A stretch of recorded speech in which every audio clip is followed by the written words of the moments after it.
ভোটের পর এবার ভাঙড়ে তৃণমূলের ওপর হামলার অভিযোগ আইএসএফ এর বিরুদ্ধে এবং গোটা ঘটনায় গুরুতর আহত হয়েছে 4 জন তৃণমূল কর্মী। নলমুড়ি হাসপাতালে চিকিৎসাধীন রয়েছে এই 4 জন। বিস্তারিত জানাবে আমাদের প্রতিনিধি রয়েছে আবু তালেব। যেমনটা জানা যাচ্ছে যে ভাঙড়ে আবারও অশান্তি এবং যেই কারণে তৃণমূলের 4 কর্মী আহত হয়েছে, ঠিক কি ঘটনা ঘটেছিল জানাও আমাদের।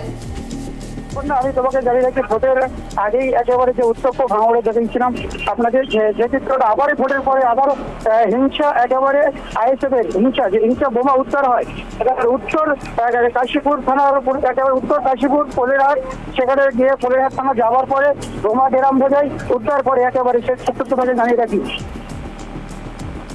এই মুহূর্তে যারা আহত হয়েছিল তাদের পরিস্থিতি কি রয়েছে?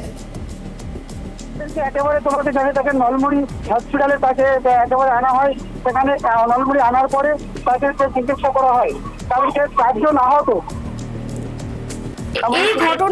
এই ঘটনায় এখনো পর্যন্ত কি কাউকে গ্রেফতার করা হয়েছে?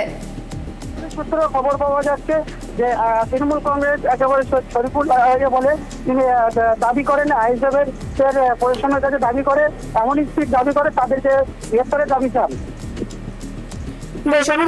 সঙ্গে থাকার জন্য যেমনটা জানা গেল যে ভাঙড়ে 4 জন তৃণমূল কর্মী আহত, নলমুড়ি হাসপাতালে চিকিৎসাধীন রয়েছে তারা। ঘটনাটি ঘটেছে ভাঙড় 2 নম্বর ব্লকের ভোগালী 2 নম্বর অঞ্চলের ভোমরু এলাকায়। এই ঘটনায় আহতদেরকে উদ্ধার করে নলমুড়ি হাসপাতালে নিয়ে আসে চিকিৎসার জন্য এবং তৃণমূল কর্মী সমর্থকেরা তাদের দলীয় পার্টি অফিসের সামনে বসেছিলেন। সেই সময় কয়েকশো আইএসএফ কর্মী সমর্থকেরা লাঠি নিয়ে এসে তৃণমূল কর্মী সমর্থকদের ওপর চড়াও হয় এবং বেধড়ক মারধর করতে থাকে বলেই অভিযোগ। গোটা ঘটনার খবর পেয়ে ঘটনাস্থলে আসে উত্তর কাশীপুর থানার পুলিশ। পরিস্থিতি নিয়ন্ত্রণে আনে তারা। অন্যদিকে গোটা ঘটনার কথা অস্বীকার করেছে আইএসএফ।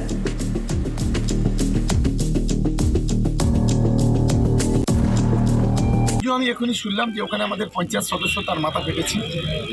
মানে গোটা ভাঙড় জুড়ে সন্ত্রাসের রাজত্ব কায়েম করার যা কাজ, সেটাই আইএসএফের সমাজবিরোধীরা করছে।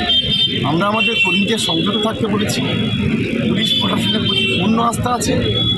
আমি আশা করি প্রশাসন তার যথাযথ ব্যবস্থা নেয়। আজকে আমরা আবির মেখেছিলাম, মানে আমরা দল জিতেছে আমাদের, সেই উল্লাসে আমরা আবির টাবির খেলে আমরা গোসল টোসল করে আমরা বসেছিলাম। তারপরে ঠিক 5:30 নাগাদ আমাদের ছেলেপিলে বসেছিল, আমরা 10 জন অফিসের সামনে। বাগপাড়া থেকে আমিরুল বাগের নেতৃত্বে 400-500 আইএসএফের ছেলেপিলে লাঠি সোটা নিয়ে এসে আমাদের ওপর মানে আঘাত করে বা মানে এসে। তারা কোন দল করে? ওরা আইএসএফ করে। হঠাৎ কেন মারলো? ওরা মারলো, ওরা ওদের পায়ের তলা থেকে মাটি সরে গেছে। ওরা সেই রাগে বা সে কিন্তু আমরা তো কিন্তু ঝামেলায় যাই না, আমরা ঝামেলা করে ছেলে নয়। আপনারা বারবার দেখবেন আমি আশাগুলো আমাদের যে মেম্বারের হাজব্যান্ড আশাগুলো ছিল আমাদের পয়সা আমাদের ওপরে। আমাদের একজনের পা ভেঙে গেছে, একজনের মাথা ফেটে গেছে, একজনের কোমরে লেগেছে বা অনেকেরই মেরেছে। মহিলা আমি প্রশাসনকে জানিয়েছি, প্রশাসন এসেছে। তার মধ্যে আমি আমাদের মেম্বারের হাজব্যান্ডকে নিয়ে আমি নলমুড়ি হসপিটালে আছি।